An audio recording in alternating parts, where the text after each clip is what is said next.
میں علی ظفر صاحب کی ماشاءاللہ بڑی شستہ اور شائستہ گفتگو سننے میں آئی، اور انہوں نے جن کنسرنز کا اظہار کیا وہ واقعی بہت سنجیدہ ہے۔ مجھے توقع ہے کہ جس انہماک کے ساتھ اور جس توجہ کے ساتھ اور جس خاموشی کے ساتھ، جس دلچسپی کے ساتھ آپ کی گفتگو سنی گئی، اسی کا مظاہرہ آپ کی طرف سے بھی ہوگا۔ Thank you. جناب عالی، پہلی بات تو یہ ہے کہ جو واقعہ 2 دن پہلے یہاں ہوا، اس کی مذمت میں میں پوری طرح شریک ہوں۔ ایسے واقعات نہ کسی حکومت کے ماتھے کا جومر بنتے ہیں، نہ جمہوریت کے لیے کوئی نیک فعال ہوتے ہیں، نہ پارلیمنٹ کا قد اونچا کرتے ہیں، نہ کسی کی سیاست کی کلغی بنتے ہیں۔ وہ داغ ہی رہتے ہیں، اور وہ داغ بڑی دیر تک رہتے ہیں، دھلتے نہیں ہیں۔ لہٰذا میں اس کی مذمت کرتا ہوں، اور اس کی پوری تحقیقات کا حکم دے دیا ہے جناب اسپیکر نے، اور دونوں طرف کے لوگ اس میں شامل ہیں، اپوزیشن بھی شامل ہے، ٹریری بینچز کے بھی لوگ شامل ہیں، کمیٹی بن گئی ہے، تحقیقات ہونی چاہیے، سراغ لگنا چاہیے، اور ان کو کیفر کردار تک پہنچایا جانا چاہیے۔ یہاں تک میں ان کے ساتھ ایگری کرتا ہوں۔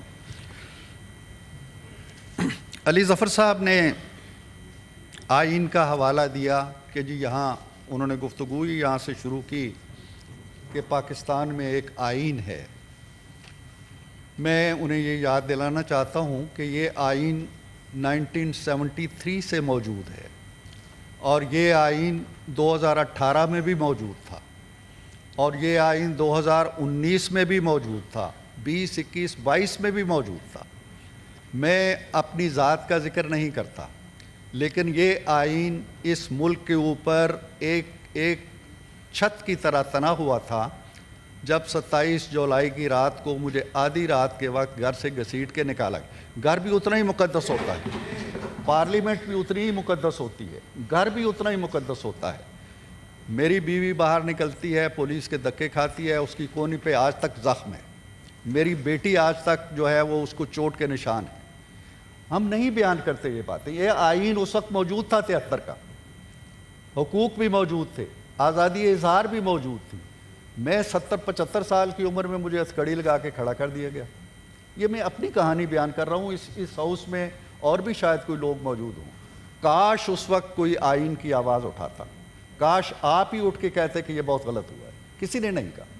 مجھے جناب چیئرمین، ہم تو مذمت کر رہے ہیں اس چیز کی، ایک وزیر کا، پی ٹی آئی کے وزیر کا مجھے فون نہیں آیا کہ صدیقی صاحب یہ بہت غلط ہوا۔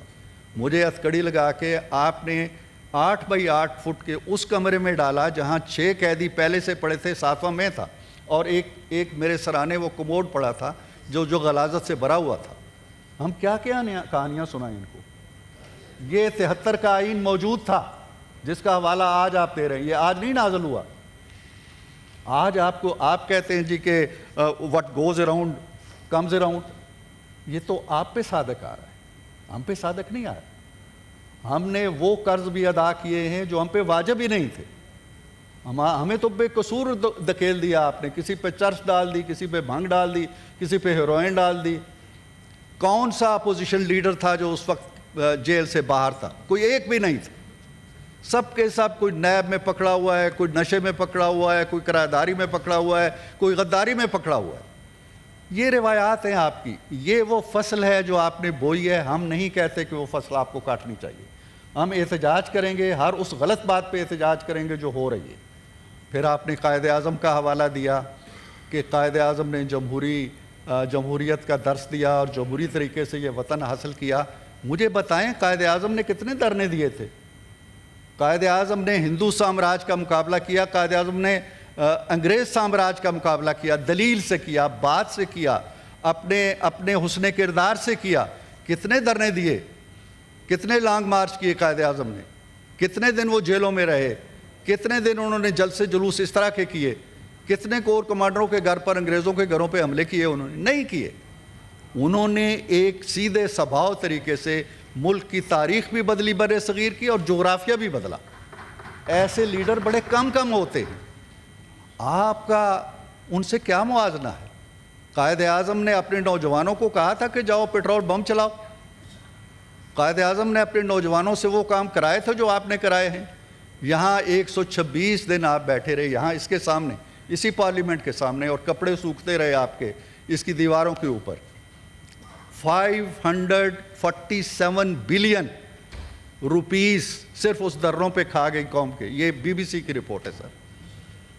تو یہ روایات ہیں, یہ وہ فصل ہے جو آپ نے بوئی ہے, جو ہمیں کاٹنا پڑ رہی ہے. یہ نہیں ہونا چاہیے تھا اس وقت. آج اگر ہوگا, آج بھی نہیں ہونا چاہیے. کل اگر وہ ظلم تھا تو آج وہ رحم نہیں ہے, اور کل اگر رحم تھا تو آج ظلم نہیں بن گیا. یہ کہانیاں جو ہیں, یہ جو واقعہ ہوا ہے, ہم اس کی مذمت میں آپ کے ساتھ شریک ہیں. لیکن آپ یہ بھی دیکھیں کہ آپ کی اب بھی اقتدار سے نکلنے کے بعد بھی آپ کی روایات کیا ہیں. یہاں آپ آئے 2022 کے اندر جناب چیئرمین, اور کہا جی کہ ہم نے ایک جلسہ کرنا ہے. سپریم کورٹ بیٹھی ہوئی تھی, اس نے ایک فیصلہ دیا, اور یہ سب کے ہاتھ میں یہ تھے, اور کہتے ہیں جی ہم تک یہ فیصلہ نہیں پہنچا. نہیں پہنچا ہوگا. سپریم کورٹ نے کہا جی کہ چلیں آ جائیں. انتظامیوں کو کہا جی کہ ان کے لیے جلسے کا اہتمام کریں, آپ کریں. انتظامیہ لگ گئی, کنٹینر لگ رہے ہیں, سٹیج بن رہا ہے, کرسیاں لگ رہی ہیں جلسے کے لیے, اور وہ آتے ہیں تو وہاں جلسہ نہیں کرتے, وہ پھر ڈی چوک میں ہی آتے ہیں اور درخت جلا کے اور ایک منظر کریٹ کر کے چلے جاتے ہیں. اور جس جلسے میں جس کا ذکر کر رہے ہیں, نمبر اممیٹیریل ہو چکے ہیں کہ وہ 10,000 تھے, 18,000 تھے, 1 لاکھ تھے یا 2 لاکھ تھے. آپ نے جو گفتگو کی, کسی ایک کو بھی خیر سگالی کا پیغام دیا آپ نے؟ کسی ایک کو بھی دیا؟ اپنی مسلح افواج کو دیا, اپنی قوم کو دیا, اپنے سیاسی رفقا کو دیا, اپنے جمہوری ساتھیوں کو دیا, پارلیمنٹ کو دیا؟ کسی ایک کو بھی کوئی مثبت پیغام دیا آپ نے؟ آپ بتائیں کہ یہ لب و لہجہ جو آپ قائد اعظم کا نام لیتے ہیں, قائد اعظم کے منہ پہ کبھی برٹش انڈیا کے لیڈروں کے لیے اور بادشاہوں کے لیے کوئی گالی آتی تھی؟ یا گاندھی کے لیے یا نہرو کے لیے بھی وہ یہ لفظ استعمال کرتے تھے؟ کس کی بات ہم کرتے ہیں؟ کس کا تذکرہ کرتے ہیں؟ اور ہم اپنے کردار و عمل پہ نگاہ نہیں ڈالتے. معاملہ یہ ہے کہ پاکستان نے رہنا ہے جناب چیئرمین. کوئی انقلاب اس طرح کا نہیں آئے گا جو ملیا میٹ کر کے لے جائے گا اور ادارے تباہ ہو جائیں گے اور پارلیمنٹ گھر چلی جائے گی اور ہم گھر چلے جائیں گے. ہم ایسا انقلاب نہیں آنے دیں گے. اس انقلاب کا مکمل نہیں ہو سکتا پاکستان کو ٹھہراؤ چاہیے, اور ہم اپنے کردار و عمل پہ نگاہ نہیں ڈالتے. معاملہ یہ ہے کہ پاکستان نے رہنا ہے جناب چیئرمین. کوئی انقلاب اس طرح کا نہیں آئے گا جو ملیا میٹ کر کے لے جائے گا اور ادارے تباہ ہو جائیں گے اور پارلیمنٹ گھر چلی جائے گی اور ہم گھر چلے جائیں گے. ہم ایسا انقلاب نہیں آنے دیں گے. اس انقلاب کا مکمل نہیں ہو سکتا پاکستان کو ٹھہراؤ چاہیے,